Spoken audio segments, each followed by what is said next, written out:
각이 살아있는 정치평론 시사정각 시작합니다. 오늘도 각이 서는 두 분을 모셨습니다. 김상일 정치평론가, 최진영 변호사와 이야기 나누겠습니다. 어서 오십시오. 네, 안녕하십니까. 네, 잠시 후 국회에서 조희대 대법원장의 청문회가 열립니다. 조희대 대법원장이 없는 청문회가 될 가능성이 큰 상황에서 야당은 김현지 부속실장의 국정감사 출석을 요구하고 있습니다. 관련 영상 먼저 보시고 이야기 나누겠습니다.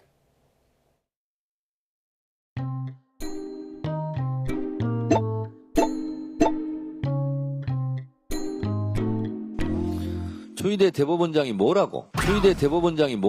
진실을 밝히기 위한 국회 청문회를 거부합니까? 대법원장이 도대체 얼마나 힘이 세길래 사법부를 굴복시키고 권력을 연장하려는 사법 인질극에 불과합니다. 대통령 한 사람의 범죄를 세탁하기 위해서 저는 이것이 바로 내란이라고 생각합니다.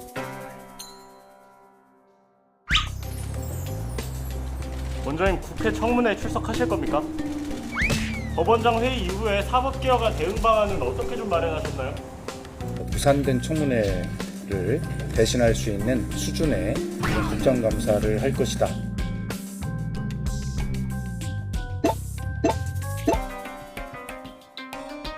우리 김현지 비서관은 존엄입니까? 절대 불러서는 안 되는 존엄한 존재입니까?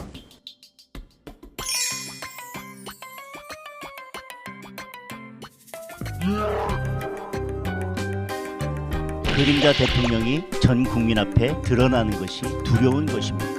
무엇을 감춰야 하는 것인지. 왜 국민의힘이 정쟁거리로 삼으려고 하는데 우리가 그걸 협조합니까? 보직 이동한 총무비서관을 부른다는 것은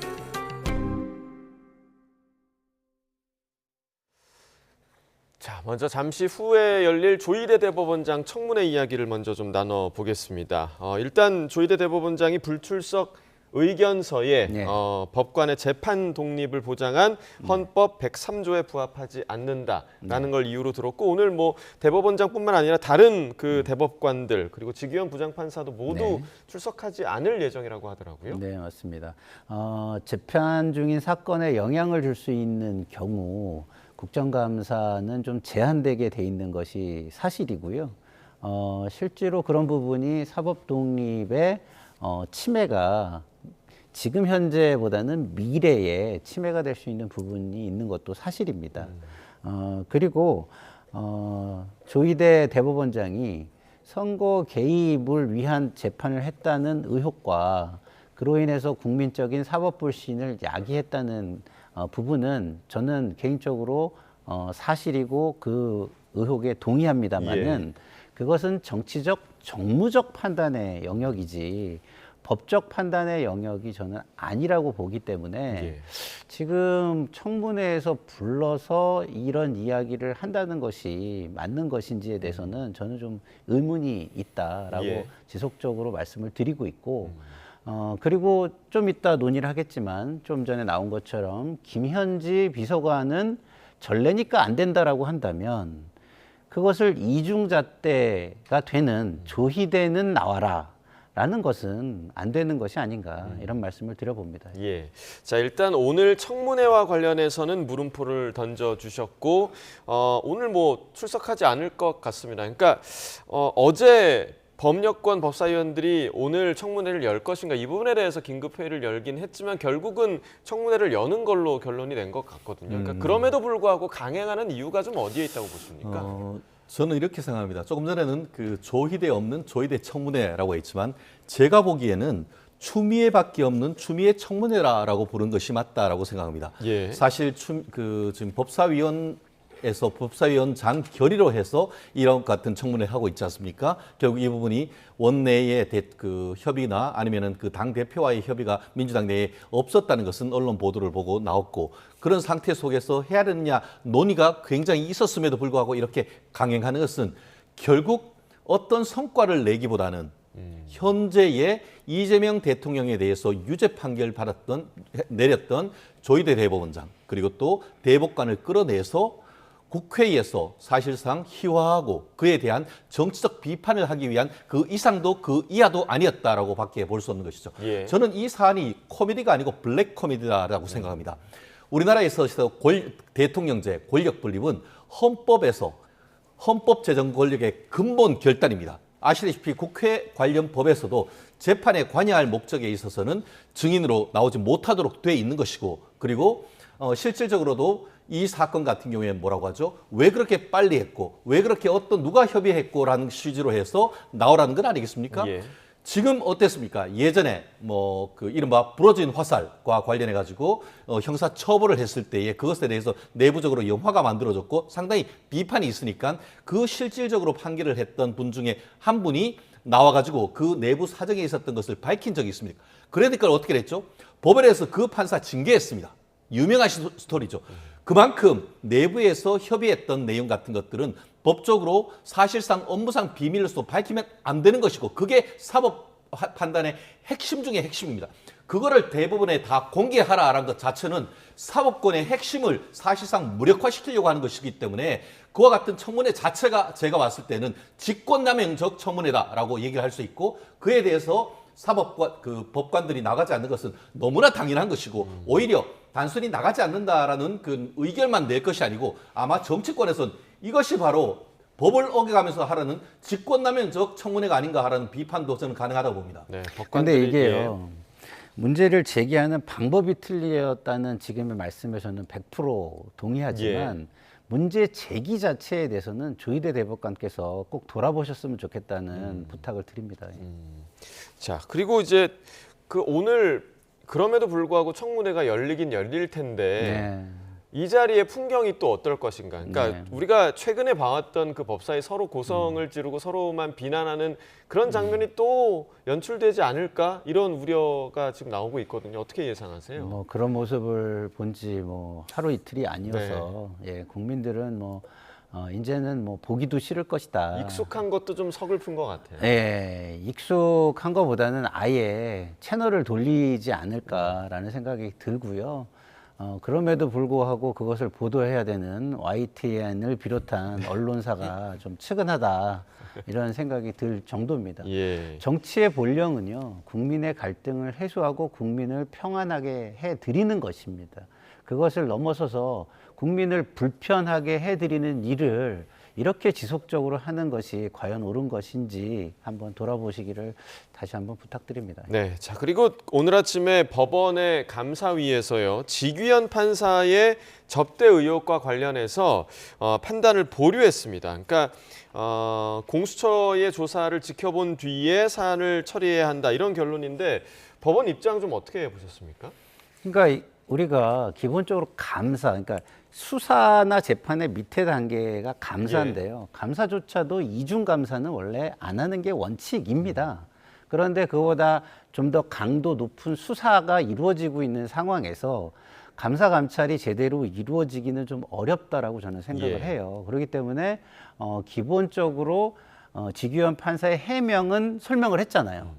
그 해명을 받은 거를 설명하는 정도가 지금으로선 한계가 아닐까라는 생각이 듭니다. 그 정도 수준이다. 결국에는 이 사안은 함께 동석했던 사람들과의 그 자리가 왜 만들어졌냐. 그러니까 직무 관련성이 좀 핵심이었잖아요. 그렇기 때문에 저는 법원 감찰위원회가 비겁하다고 생각합니다.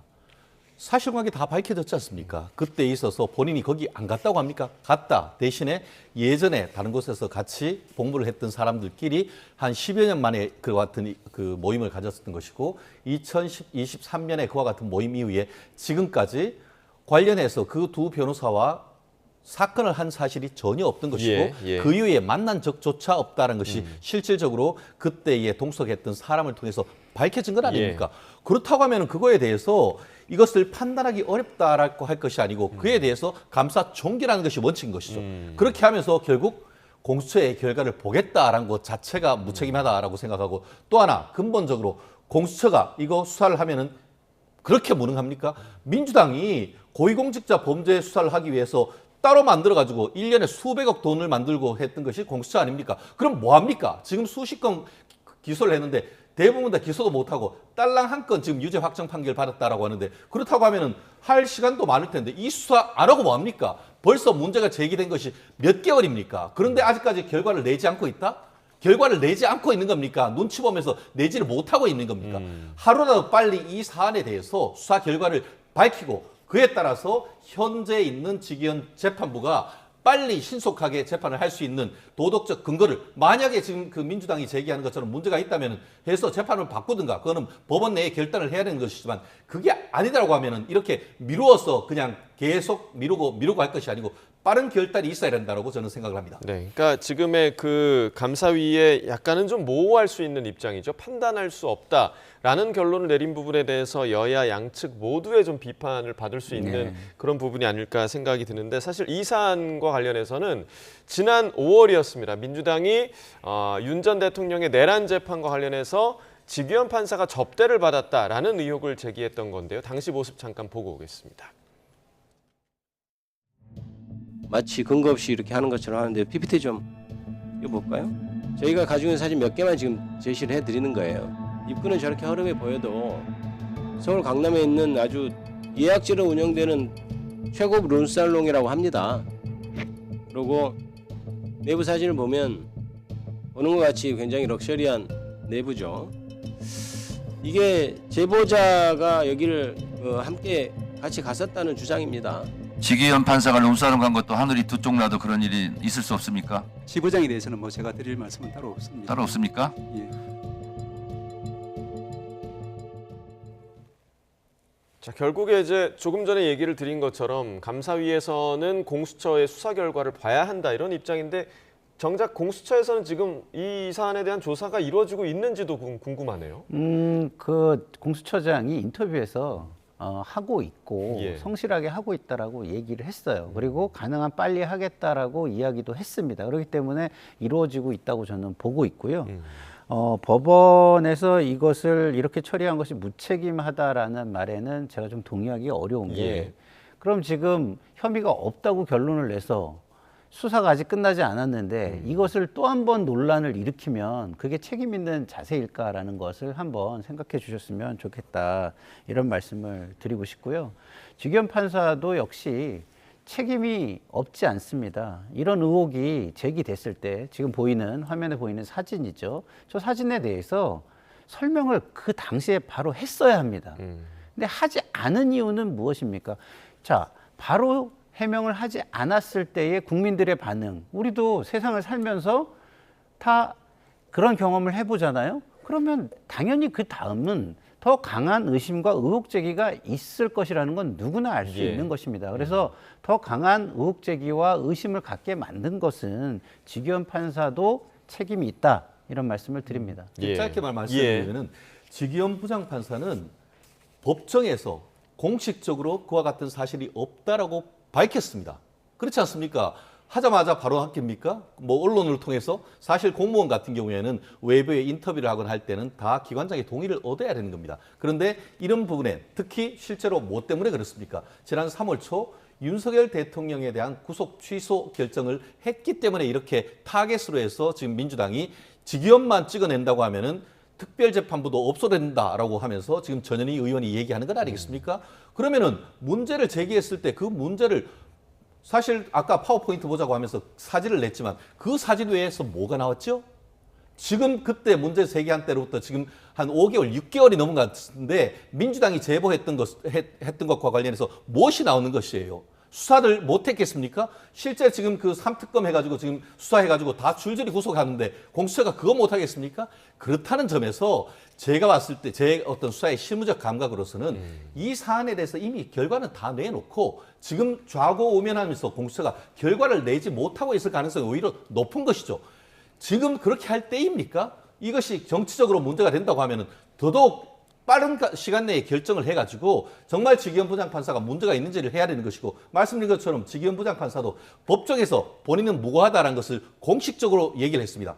누가 요즘 접대해 줍니까? 오히려 나는 소재에 삼겹살을 먹는다고 했습니다. 그게 아니라고 한다고 하면은 과연 아닌 것처럼 0.1%라도 그럴 가능성이 있냐? 하늘이 두 쪽이 나라도 그런 가능성이 있냐? 이 식으로 해서 그냥 의문만 제기를 할 것이 아니고 증거를 대십시오.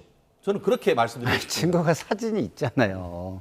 저 사진에 대해서 해명을 당시에 해야죠. 저 사진을 보고 저희가 룸사롱이 맞잖아요. 그리고 판사가 언젠가는 업무가 연결될지도 모르는 변호사하고 저런 자리에 가는 게 그러면 적절하단 말씀입니까? 어느 국민도 그게 적절하다고 생각하진 않아요. 그렇지만 거기에서 접대를 받았느냐 안 받았느냐는 그 선을 넘지 않느냐라는 거의 문제인 거지. 그러면 저렇게 저 자리에 가서 저런 사진이 찍히는 게 판사로서 적절하단 말입니까? 저도 판사를 많이 알지만 적절하지 않은 것은 맞다라는 말씀을 제가 다시 한번 말씀드리겠습니다. 저기에 만약에 우리가 거꾸로 생각해 봅시다. 고급 술집에 갔는데 거기에서 대놓고 사진 찍은 사람이 있습니까? 기념 사진입니까? 아니면은 내가 이런 데 왔기 때문에 대놓고 하는 사진입니까? 그렇기 때문에 그 맥락을 보자는 것이죠. 어두컴컴한 것도 아니고 밝은데 같이 친구들과 있는 기념사진, 그거를 가지고 이런 식으로 해서 마타도를 한다? 결국 그걸 통해서 하려고 하는 게 뭡니까? 윤 대통령의 재판으로부터 축출하기 위한 의도 아니겠습니까? 그거 외에 뭐가 있겠습니까? 그렇기 때문에 이런 부분과 관련해 가지고 정치적으로 사법부를 이런 식으로 해서 찍어내려고 하는 사법 재판에 영향을 미치려고 하는, 저는 그것을 지적하는 것이죠. 네. 아니 근데 지금 하시는 말씀은 동의하기가 굉장히 어려워요. 왜 모든 사람이 저런 데서는 떳떳하면은 사진을 오히려 찍는다라고 얘기하시죠? 그렇지 않습니다. 동지의식이 강하고 같이 나쁜 짓을 하는 사람들도 찍을 수가 있는 겁니다. 그런데 그렇게 얘기하시는 것은 너무 일반화의 오류다라는 말씀을 드립니다. 어쨌든 두 분도 이제 그 상황을 지금 추측해서 좀 얘기를 그렇죠. 할 수밖에 없는 그런 네. 상황이기 때문에 뭐 공수처가 이 사안을 조사하고 있다니까 그 조사 결과를 우리는 기다려야 하는 입장인 거고요. 지금 뭐 이제 법사위 상황을 보자면 뭐 조희대 대법원장의 4인 회동설도 그렇고 이 지기현 판사 문제도 그렇고 사실상 제보를 통해서 여야 간에 계속 공방이 이어간 이런 분위기가 계속되고 있단 말이죠. 이 법사위 상황 좀 어떻게 판단하고 계세요? 저는 별로 좋지 않다고 생각합니다. 지금 뭐 우리가 여론조사를 봐도 지지율이 그리 좋지 않아요. 그건 뭐냐면 개혁이나 이런 것도요. 정치에서 할 역할이 있고 그 다음 땡긴 사법에서 할 역할이라는 게 있어요. 그러면 정치의 역할이 끝나면 사법의 단계로 넘겨주고 정치는 정치의 역할을 또 해야 되는 겁니다. 근데 정치가 사법의 영역까지 계속해서 다 하겠다고 하면 국민이 그것을 저는 용인하지 않을 거라고 생각해요. 지금 뭐 좀 전에 YTN 보도에 의하면 우리 소비와 국내 소비와 투자가 굉장히 많이 줄었지 않습니까? 정치가 이런 거를 신경을 써야 된다라고 국민들은 생각하실 것입니다. 그런데 만약에 그런 굉장히 안 좋은 경제 시그널이 있음에도 불구하고 계속 본인들의 진영 강화, 권력 강화 이것만을 위해서 이런 어떤 정쟁에만 매진한다면 저는 지지율이 그것을 반영할 것이다. 그 부분을 좀 생각하셔라 이렇게 말씀을 드리고 싶습니다. 네, 그래서 이제 지금 오늘 그 조희대 대법원장이 출석하지 않는 부분에 대해서 민주당은 오히려 더 센 국정감사를 하겠다. 그러니까 대법원을 오히려 찾아가는 국정감사를까지 하겠다라고 지금 벼르고 있는 그런 상황인데 국정감사는 제대로 진행될 수 있겠습니까? 어떻게 예상하세요? 원래 국정감사는 찾아가는 국정감사지 오라는 감사는 없어요. 그리고 아시다시피 국정감사는 재판에 관한 국정감사는 뭐냐 하면은 재판 사무감사입니다. 재판감사가 아닙니다. 말씀드렸듯이 재판 사무, 왜 이렇게 재판이 밀려 있어? 왜 1심이 옛날에는 6개월 만에 끝나는데 1년씩이나 걸려? 이거를 감사하는 것이 재판 사무감사입니다. 그런데 이제는 재판 사무감사가 아니고 왜 나한테 유죄 판결을 했어? 왜 2심에서 유죄를 했는 것을 빨리 해가지고 3심에서 뒤집었어? 그걸 판단한다는 것은 결과에 대해서. 그렇죠. 그런 재판 사무의 재판 자체에 대한 감사를 하겠다는 것이죠. 그것이 바로 인민재판인 것이고 그것이 바로 위헌인 것입니다. 대한민국의 헌법의 근본 결단은 뭐냐면은 정치제도에 있어서는 대통령제 그리고 권력구조를 입법, 사법, 행정으로 나누어서 각각 서로 견제와 균형을 갖도록 하는 것이 헌법의 근본 결단입니다. 이제는 그와 같은 근본 결단에도 불구하고 이재명 대통령이 권력에는 순위가 있다. 1순위가 선출 권력이고 2순위, 3순위는 임명 권력이기 때문에 위에서 모든 걸 다 해도 아무 문제 없다. 그게 바로 중국, 북한에 있는 인민민주주의, 인민재판이 되는 겁니다. 이것은 헌법을 부정하는 것이고 아까 얘기한 것처럼 재판 사무를 감사를 해야지 재판의 본질인 재판 자체를 감사하겠다는 것 자체가 잘못됐고요. 찾아가는 것 당연합니다. 그 서초동에 있는 대법원 가가지고 항상 그 국회에 되면 9월달, 10월달에 옵니다. 그러면은 그거에 대해서 말씀드린 것처럼 재판 사무, 재판을 왜 처리했고 왜 이렇게 몇 건이나 늦어졌고 이걸 해야 되는 것이지 왜 이재명 대통령에 대해서 대통령 나오지도 못하게 유죄 판결을 했느냐. 이런 판결은 그러면 앞으로 어떻게 됩니까? 능력 있고 실력 있고 돈 있는 사람 같은 경우에는 그런 식으로 해서 빠져나가고 결국은 유권 무죄, 무권 유죄로 가는 정말 지옥으로 가는 특급 열차란 말씀 저는 정말 두려운 마음에서 드리고 싶습니다. 자, 감사의 대상 자체가 달라질 수 있다라는 우려를 지금 전해주셨고, 그리고 이제 그 대법원의 국정감사에서는 대법원장이 인사말 정도 하고 이석을 하는 거에 지금까지의 관례로 알려졌는데 만약에 조희대 대법원장이 인사말을 하러 나왔을 때 그러면 민주당 또 법여권 의원들이 그냥 보낼 수 있을 것이냐, 그 자리가 청문회 자리가 될 것이 아니냐, 뭐 이런 예상 어떻게 좀 보세요? 뭐 그럴 가능성이 저는 높다고 보는데요. 그렇게 했을 때 제가 볼 때 민주당의 지지율과 관련해서 득이 될 것이냐, 저는 별로 득이 될 일이 없을 것 같아요. 만약에 질문을 한다면 계속해서 이야기를 하겠죠. 예를 들어서 재판과 관련된 것은 법에 의해서 말씀드리기가 제한되기 때문에 말씀드리기가 수 없다는 것을 양해해 주시기 바랍니다. 물론 태도의 문제는 있어요. 만약에 그런 말을 짜증스럽게 한다거나 뭐 예를 들어서 오만하게 한다거나 그러면 조희대 대법원장에 대한 그 여론이 나빠지는 패착을 두는 것이 되겠지만, 그렇지 않다고 한다면 민주당이 너무 뭐랄까 말도 안 되는 억지 압박을 하는 것처럼 국민에게 비춰질 수도 있기 때문에 사실은 조희대 대법원장이 이번 청문회에 안 나오는 게 저는 오히려 민주당에 도움이 된다고 생각을 하고, 국정감사에서도 너무 그렇게 과도하게 할 이유가 없다고 봅니다. 근데 그럼에도 불구하고 조희대 대법원장에게 행정과 관련해서 또 물어보겠다 하면 행정처장이 있음에도 불구하고 법원 행정과 관련해서 대법원장이 최종 의사 결정권자이기 때문에 물어볼 수는 있겠죠. 근데 그것이 관례에 비추어 관례를 깰 정도의 비례성이나 뭐 이런 것들을 갖추고 있느냐라는 것이 또 비판의 대상이 되고 논란의 대상이 될 것이기 때문에 민주당은 상당히 좀 신중하게 전략적 판단을 할 필요가 있겠다, 이런 말씀을 드립니다. 자, 여당에서는 뭐 지금 이야기 나눈 것처럼 조희대 대법원장에 대한 공세를 지금 이어가고 있는 상황이고, 반대로 앞서 저희 영상에서 보셨다시피 야당에서는 김현지 비서관, 그러니까 전 총무비서관, 지금 부속실장이 됐습니다. 김현지 비서관 부속실장을 국정감사에 나와라, 이렇게 지금 요구를 하고 있는데 어제 인사가 났단 말이죠. 그러니까 이 지금 관련된 논란이 계속되고 있는데 어제라는 시점에 대통령실에서 인사를 냈다는 거, 오비락이라는 사자성어가 좀 생각날 수밖에 좀 없을 것 같아요. 어떻게 보셨습니까? 민주당의 말씀으로 빌려서 말하자면 숨기는 자가 범인이다, 뭐 이런 얘기가 있지 않습니까? 어떻게든 애지중지하는 현지를 사실상 외부에 내놓지 않겠다라는 그런 비판이 지금 나오고 있지 않습니까? 이재명 대통령이 정말 애지중지하는 분 아니겠습니까? 사실 용산 대통령실에서 살림을 총괄하는 사람이 총무비서관 아닙니까? 그리고 대한민국 지금 그 매년 9월, 10월 정기국회가 되면은 대통령실을 견제하는 가장 중대한 그 일로서 국정감사를 하면서 그때 총무비서관을 국회로 부릅니다. 그것은 국민의힘이라면 누구나 다 알고 있습니다. 그 과정 속에서 사실 그 박근혜 전 대통령 때의 총무비서관, 또 윤 정부에서의 총무비서관, 이런 분들도 다 국회에 나왔죠. 그런데 그것이 국회의 어떻게 보면 국회의 관례다, 사실상 불문법이다라고 했더니만 꼭 그래야 되느냐? 왜 그 관행이 다 지켜져야 되느냐? 강훈식 비서실장만 나가면 되는 것이라고 하면서 계속 버티더니만 이제 정작 나오기 바로 일보 직전에 인사이동을 해버렸네?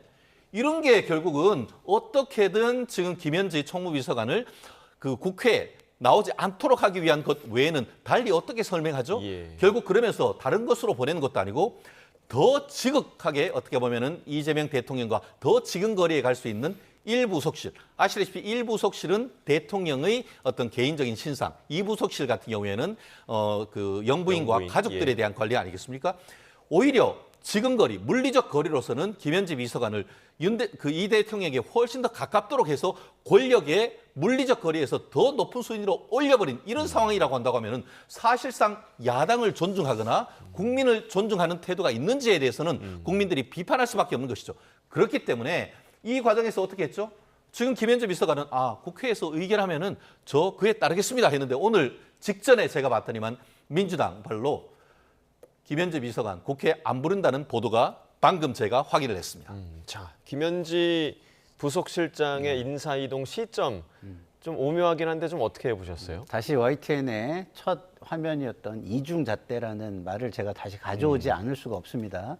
저는 초지일관 조희대 대법원장이 국감에 나오는 것이 적절치 않다라고 이야기를 하고 있습니다. 그럼 국민의힘은 왜 김현지 부속실장에 대해서만 다른 잣대를 들이대죠? 자, 조희대니까 나와야 되는 겁니까? 대법원장이니까 나와야 되는 겁니까? 사실은 대법원장이기 때문에 나와야 되는 겁니다. 예. 왜? 대법원장의 직무와 직위와 관련된 일을 질문하려고 하는 것이죠. 조희대 개인이나 특정 재판에 대한 걸 질문하기 위해서 나오라는 게 맞지 않습니다. 그렇다면 김현지니까 나오라는 겁니까? 아니면 총무비서관의 역할을 따지겠다는 것입니까? 그럼 지금 국민의힘이 스스로 김현지로 정쟁을 하려고 했다는 의도를 드러내고 있는 것이 아닌가라는 측면에서 참 국민의힘이 한심하다는 생각이 드는 게요. 힘으로 붙어서 집권 여당과 싸워가지고 지지율이 회복이 되겠습니까? 자, 집권 여당을 이길 수 있는 방법은 지지율을 올리는 겁니다. 국민의 선택을 받는, 그리고 궁극적으로 국민의 선택을 받는 것입니다. 근데 이렇게 싸우면은요, 결국에는 지지율은 올라가지 않습니다. 왜? 똑같은 데다가 전 정권에 대해서는 하나도 잘못을 반성하고 있지 않기 때문이죠. 이런 부분을 돌아보셔야 된다, 이런 말씀을 드립니다. 제가 짧게 말씀드리겠습니다. 국회 국정감사의 본질은 행정권에 관한 견제입니다. 사법부를 내 주머니에 넣어서 판결을 내 마음대로 하려고 한다는 게 그 국회의 본질이, 국회 권력의 본질이 아니란 말이에요. 말씀드린 것처럼 사법부에 대한 행정사무감사를 하는 것이지 재판감사를 하는 것이 아니다. 김현지가 판사입니까? 김현지가 대법관입니까? 본질이 다른 걸 가지고 비슷하게 해가지고 물타기를 할 수는 없는 겁니다. 말씀드린 것처럼 국회가 대통령실의 어떤 운영, 자금, 인사, 실질적으로 지난번에 이재명 대통령이 철회를 했던 사람이 누굽니까? 결국 여가부 장관에 대해서 철회하는 과정에서도 유력 언론 보도를 보면 그 말을 전했는 것이 다른 사람도 아닌 김현지 총무비서관이라는 보도가 나오지 않습니까? 그런 부분에 있어서 과연 그것이 적법한 인사 통지이냐 이런 부분을 묻겠다라고 하는데 그것을 사법부의 독립이 있는 그런 것과 동치해서 얘기한다는 것은 전 언어 도단이라고 생각합니다. 제가 이거 반론을 안 드릴 수가 없는 부분이라.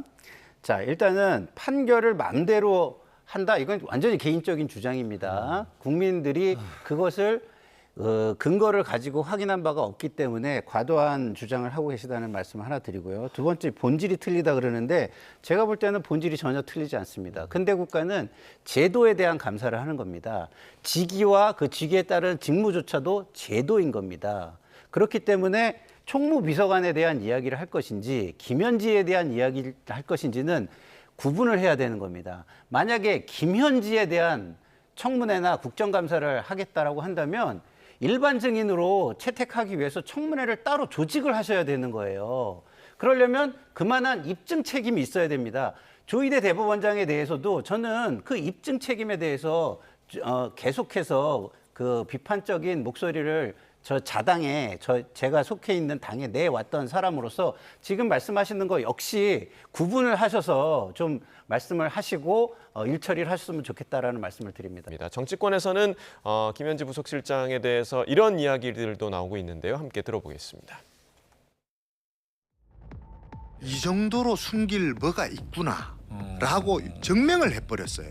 이번에 이 인사 개편으로 인해 가지고 김현지 총무비서관이 숨은 실세는 맞는데 도대체 그 법화 내역도 알고 있을 거고 이재명 대통령이나 김혜경 여사에 대한 비밀을 많이 알고 있기 때문에 이렇게 온 그 여당 모든 인사들이 나서서 철통 방어를 지금 하고 있는 이 자체는 숨은 정권 실세 맞다라고 본인들이 인정했고 자인하는 꼴이 되었다.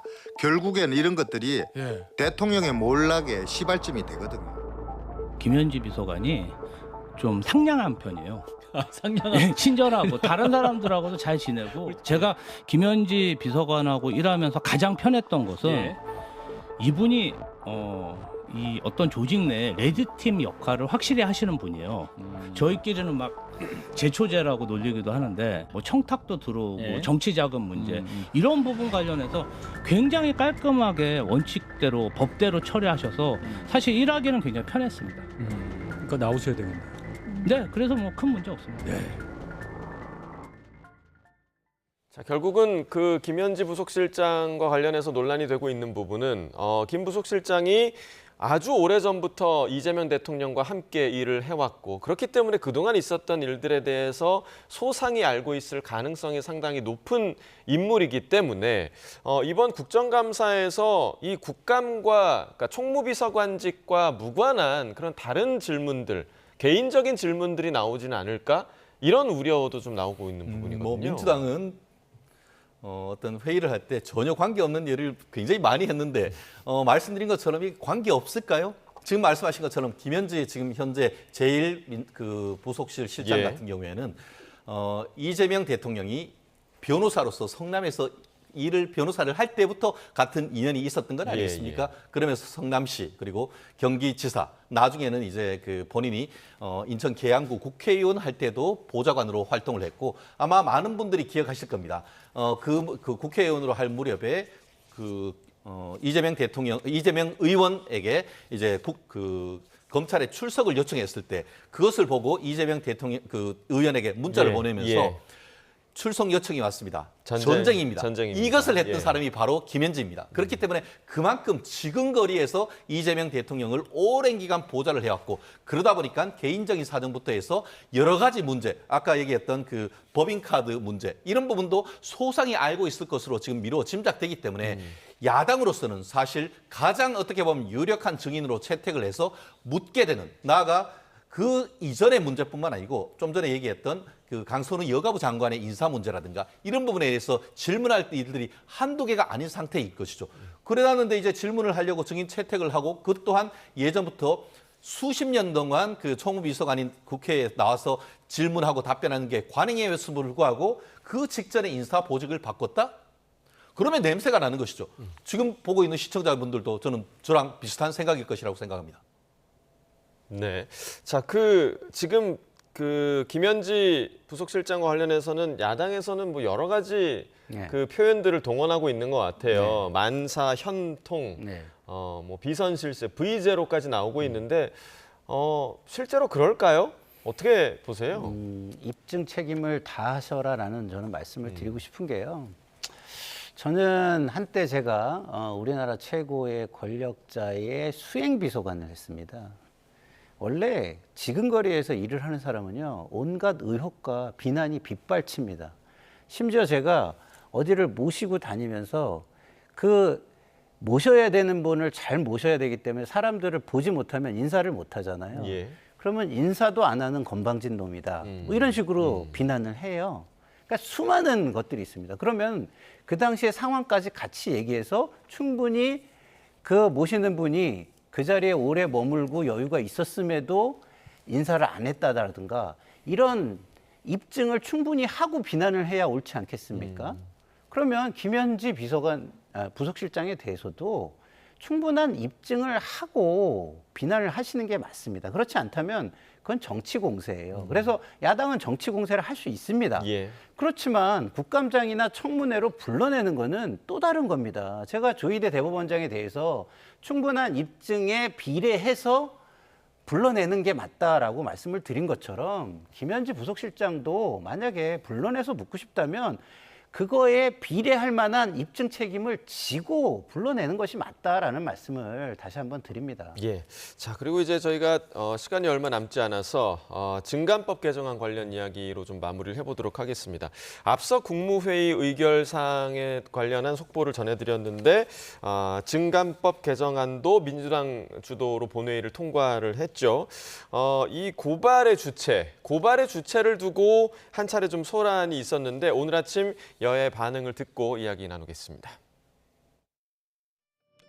더불어민주당은 국회 정언감정법 개정 필리버스터를 앞두고 고발권을 국회의장에서 법사위원장으로 넘겨주는 더 센 추미애법 수정안을 제출했다가 어젯밤에 필리버스터를 마치고 나서 더 센 추미애법을 철회하는 재수정안을 제출하여 통과시켰습니다. 그야말로 초등학교 학급회의만 또 못한 촌극을 벌였습니다. 정말 한숨만 나옵니다. 이게 정상적인 국회입니까? 이랬다가 저랬다가 왔다 갔다 법안 가지고 장난치냐라고 할 수밖에 없을 것 같습니다. 이 부분에 대해서 당에서 여러 차례 논의를 한 결과 원래대로 국회의장이 고발 조치를 할 수 있도록 하는 것이 좋겠다라고 결론이 난 것이지 국힘에서 주장하는 이런 내용은 사실상 무조건 필리버스터를 하고 있지 않습니까? 그래서 발목 잡기 그런 발언에 불과하다 이렇게 생각합니다.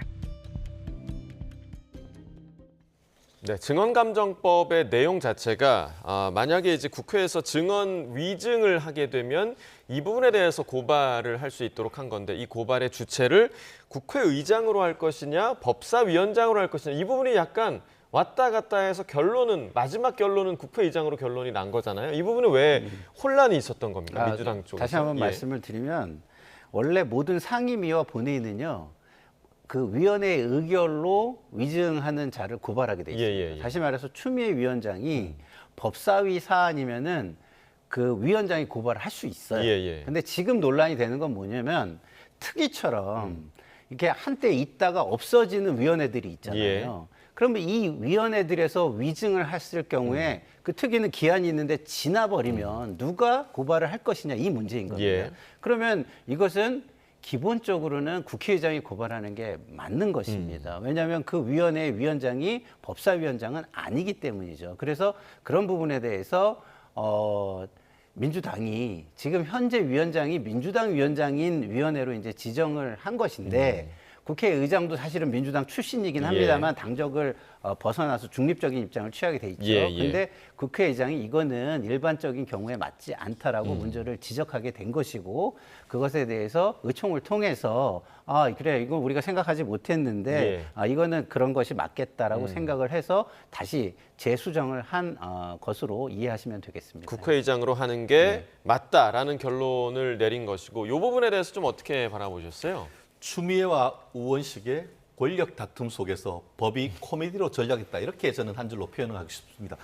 추미애에 의한, 추미애를 위한 이번 청문회라 그런 얘기를 하고 있는데 결국 이 또한 추미애 법사위원장이 본인의 권한을 강화하려고 하는 과정에서 그 시스를 통과내라 싶었는데 그게 지금 결국 최종적으로 우원식 국회의장에게 스크리닝 당한 것 아니겠습니까? 지금 말씀하신 거에 저는 전적으로 공감합니다. 근데 기본적으로 이제 어떤 외부적으로 기관에 그 고소 고발을 하려고 하면은 국회의장이 하는 것이 그 국회에 고발한다는 취지에 맞죠. 그렇기 때문에 지나치게 지금 이 사안에 있어서 추미애 지금 의원께서 본인의 권한을 강화하려다가 조금 좀 삐끗했는 사안이 아닌가 생각합니다. 이건 이제 시청자들이 오해를 할 수 있으니까 좀 바로잡아야 되는데 추미애 위원장이 인터뷰를 했어요. 자기는 이거 전혀 몰랐다. 그리고 이 법안이 국회에서 증감법이 운영이 소관 법안입니다. 그렇기 때문에 법사위 사안이 아니기 때문에 추미애 위원장이 욕심을 내서 일어난 일이다라고 하는 건 제가 볼 때는 최 변호사님의 오해다 이렇게 말씀을 드립니다. 알겠습니다. 자, 어찌됐든 결론적으로 고발의 주체는 국회의장으로 돌아왔다. 원칙으로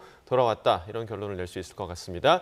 김상일 정치평론가 최진영 변호사와 이야기 나눠봤습니다. 두 분 말씀 고맙습니다. 네.